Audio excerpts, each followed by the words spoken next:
Hello,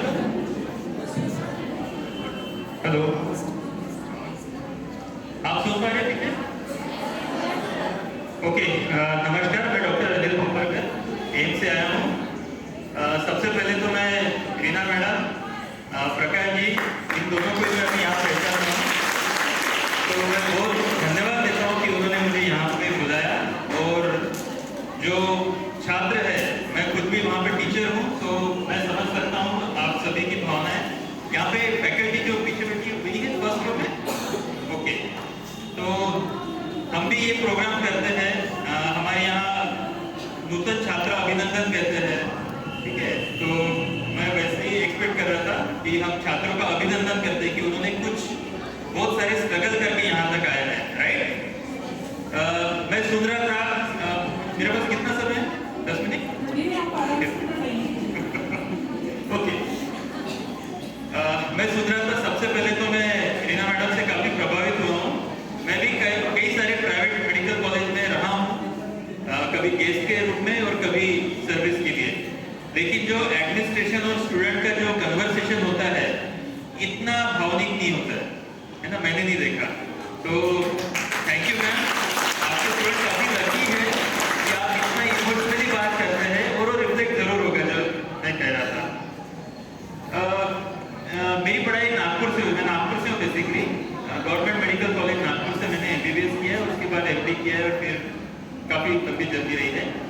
तो मैं समझ सकता हूँ कि जो नर्सिंग स्टाफ है, कई सारे फेसेस मैंने देखे यहाँ पे। जो फर्स्ट ईयर वाले थे काफ़ी गंभीर थे, और जो डांसेस कर रहे थे काफ़ी हैप्पी थे, और पीछे काफ़ी हैप्पी फेसेस दिख रहे हैं। तो ये जो इमोशनल चेंजेस होते हैं वो भी मैं समझने की कोशिश कर रहा था। मैं GMC नागपुर से हूँ, ये इसलिए नहीं बताया कि मैं वहाँ से पढ़ा हूँ करके, मैं इसलिए बताना चाहूँगा कि GMC नागपुर एक सेंट्रल इंडिया का एक बेस्ट इंस्टीट्यूट है, मेडिकल कॉलेज है, और वहाँ पे क्लिनिकल एक्यूमेंट के लिए वहाँ के डॉक्टर्स पहचाने जाते हैं। एटलीस्ट जब मैं था तब तो मैं जब GMC के आगे से जाता था, तब जब ऐसे देखता था काश मुझे यहाँ एडमिशन मिल जाए। लकीली मुझे मिल गई। तो क्यों लगता था मुझे? क्योंकि उसका रेपुटेशन ऐसा है कि वहाँ से जो निकलते हैं डॉक्टर, उनका क्लिनिकल स्किल बहुत अच्छा है, ठीक है। अभी पांडे सर काफ़ी वरिष्ठ फिजिशियन, इन्होंने बात की, मैं पहली बार उनको सुन रहा था, एकदम सही बातें बता रहे थे, ठीक है, एकदम दिल से बता रहे थे, और उनका एक्सपीरियंस झलक रहा था, राइट। इसके पहले जब मैडम गुप्ता मैडम है ना, जब बात कर रही थी, उन्होंने भी बहुत सारी चीजें बताई।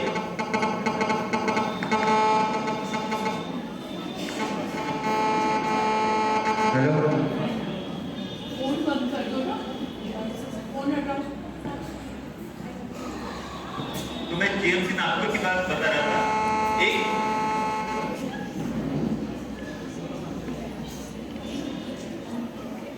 तो मैं जैसे मैं बोल रहा था कि मैं फेस रीड कर रहा था, आप में से कितने लोग हैं जिनके लिए ड्रीम ब्रांच है नर्सिंग? डोंट बी हेजिटेट, मैं आपका टीचर नहीं, कुछ नहीं करता।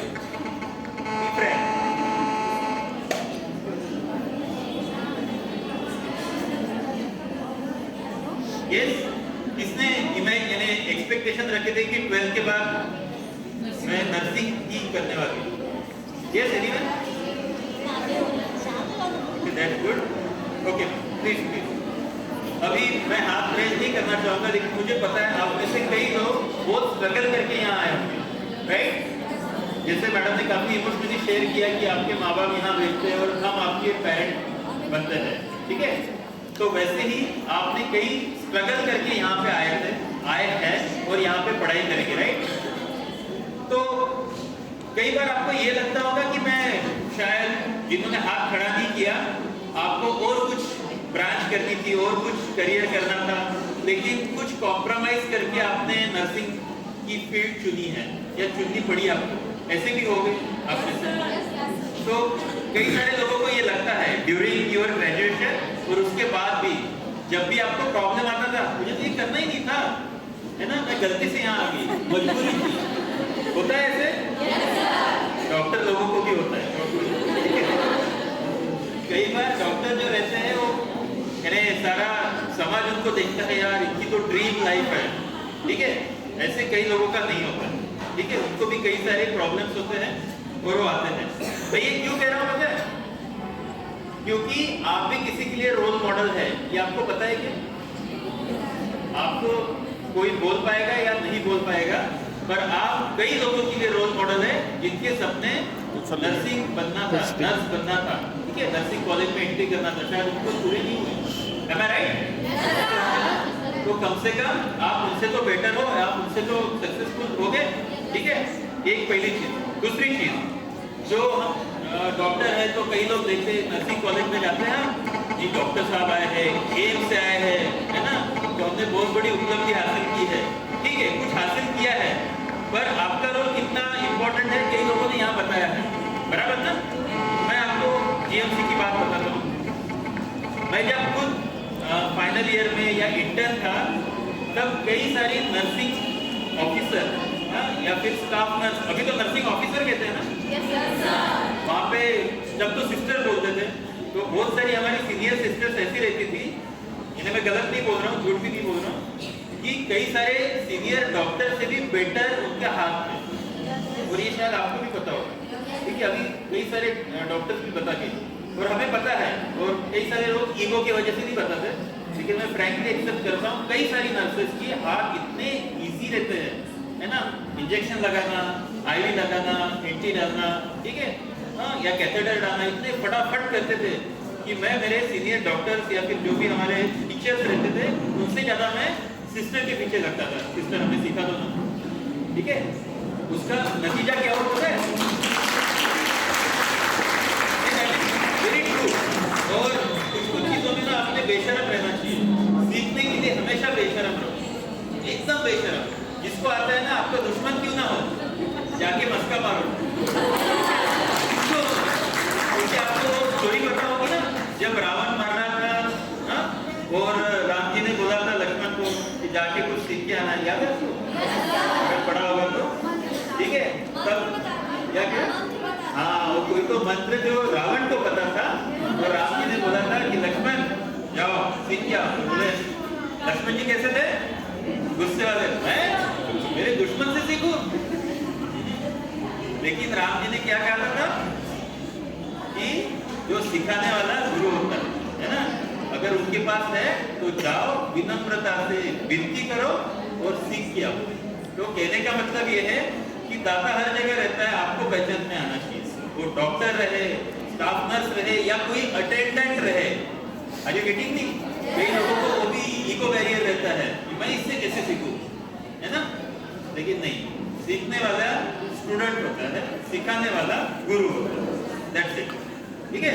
तो मुझे काफी अच्छा लगा, प्रकाश जी ने मुझे यहाँ आने की चांस दिया, और अभी तो मैं मैडम से भी जुड़ गया हूँ, और कई सारी बातें हैं, कभी और कभी शेयर करेंगे, लेकिन जो फर्स्ट ईयर के स्टूडेंट्स हैं, मैं उनको बहुत बहुत शुभकामनाएं देता हूँ कि आपका ग्रेजुएशन काफी स्मूथ रहे और काफी लर्निंग हो, और जिन्होंने अभी पास आउट करके बाहर जा रहे हैं, डोंट बी हेजिटेट। एक जस्ट लास्ट एक्सपीरियंस में शेयर करना चाहूँगा। अभी 2-3 महीने पहले मैं यूरोप गया था, एक मेरा पेपर एक्सेप्ट हो गया था, एक कॉन्फ्रेंस में मैंने मेरा पेपर प्रेजेंट किया, ठीक है। वहाँ पे आधे से ज्यादा नर्सिंग स्टाफ थी, ठीक है, और जब तक मुझे पता नहीं चला कि वो नर्सिंग स्टाफ थी, मैं उन्हें डॉक्टर ही समझता था। इसका क्या मतलब है? मैं क्या मैसेज देना चाह रहा हूँ, तो बताओ। क्या एक्सपीरियंस अच्छी थी, और इससे क्या समझ में आ रहा है? Even this is for faculty, इससे क्या समझ में आ रहा है? लिमिटलेस बाउंड्रीज है, और designation doesn't matter, your qualification your doesn't matter after certain time, ठीक है। आप कैसे डिलीवर करते हो, आप में कितना कॉन्फिडेंस है, और आप कितना अवेयर हो, ठीक है, वो मैटर करता है, ठीक है। जब वो बोल रहे थे तो मुझे लगा कि कोई कंसल्टेंट है, ठीक है, कोई साइकेट्री के बारे में बोलते, तो स्टाफ नर्स थी वहाँ के साइकेट्री के डिपार्टमेंट की, ठीक है। कोई अगर यानी स्पेशली मेडिसिन के बारे में बोलते हैं, वहाँ की स्टाफ नर्स थी, यू वोंट बिलीव, पुर्तगाल में गया था, ठीक है, लिस्बन में। तो ये कॉन्फिडेंस होता है। तो कहने का मतलब जो आपने कहा था ना कि मुझे तो ये ब्रांच यानी मजबूरी में लेनी पड़ी, don't hesitate, this branch is too good. ठीक है, जैसे अभी मैं एक और प्रोग्राम से आया, वहाँ पे हमें इंट्रोड्यूस किया गया कि ये धरती के भगवान है। ठीक है, अगर हम धरती के भगवान हैं तो यू आर ऑल्सो एंजल्स। ठीक है, बिलीव यूर बता रहे थे ना पांडे से कि आपको ही ज्यादातर समय बिताना होता है, दैट इज वेरी ट्रू। हम नोट्स में डाल के चले गए और अगर वो ढंग से फॉलो नहीं किया तो सारी मेहनत वेस्ट है। हमसे ज्यादा आप डील करते हो पेशेंट से 100%। ठीक है, दैट्स वेरी ट्रू। कोई डॉक्टर इतना समय देता ही नहीं, दे भी नहीं सकता। ठीक है, लेकिन आप सबसे क्लोज होते हो, दैट्स योर चांस। जो है ना, हमारी सारी जो इवन टीचिंग प्रोफेशन हो यानी या फिर हमारी एकेडमी हेल्थ प्रोफेशन हो, दिस इज नोबल प्रोफेशन, सेवा करनी है हमें। ठीक है, so you have got more chances then. ठीक है, so thank you so much ma'am, thank you Prakash ji, आपने मुझे यहाँ